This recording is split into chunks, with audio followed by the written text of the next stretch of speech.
حضور صلی اللہ علیہ وسلم نے ارشاد فرمایا کہ ایک آدمی صحرا میں سفر کر رہا تھا، اس کے پاس اونٹنی میں اس کا کھانے پینے کا سامان بھی تھا، وہ سفر کر رہا تھا۔ جب اس نے کافی سفر کر لیا، اس آدمی نے یہ سوچا کہ ابھی میں تھوڑی دیر رک کر یہاں آرام کر لیتا ہوں، اس کے بعد میں اپنے سفر کو آگے شروع کر دوں گا۔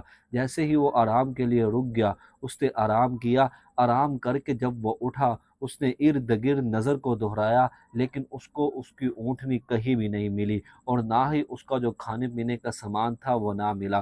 وہ اپنی اونٹنی کے تلاش میں نکل گیا، کافی دیر تلاش کرتا رہا، لیکن نہ تو اس کو دور دور تک اپنی اونٹنی ملی، نہ ہی اس کو کوئی کھانے پینے کا سامان ملا۔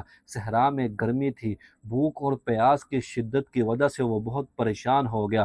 جب وہ تھک ہار گیا، اس کو نہ اونٹنی ملی، نہ کچھ کھانے پینے کا سامان ملا۔ وہ ایک جگہ پر لیٹ گیا اور لیٹتے ہوئے اپنی موت کا انتظار کرنے لگ گیا، یعنی کہ وہ بندہ اپنی موت کو اپنی آنکھوں سے دیکھ رہا تھا۔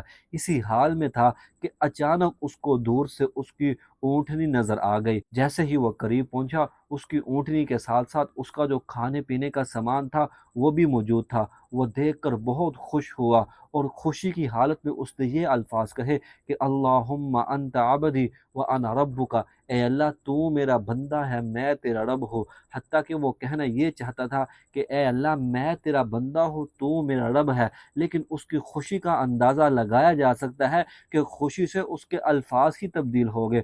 رسول اللہ صلی اللہ علیہ وسلم نے اس حکایت کو بیان کرتے ہوئے فرمایا، پھر آپ نے فرمایا کہ جب کوئی بندہ توبہ کرتا ہے، اللہ رب العزت اس مسافر سے، یعنی کہ اس مسافر کو جو اپنی اونٹنی ملی، ساتھ اس کے کھانے پینے کا سامان مل گیا، اس بندے سے خوش ہونے سے زیادہ اللہ تعالیٰ تب خوش ہوتے ہیں جب کوئی بندہ سچی توبہ کرتا ہے۔ یعنی کہ توبہ کرنے سے اللہ رب العزت کو بہت زیادہ خوشی ہوتی ہے کہ میرے بندے نے توبہ کی ہے، اور اللہ تعالیٰ اس بات پر بہت زیادہ خوش ہوتے ہیں۔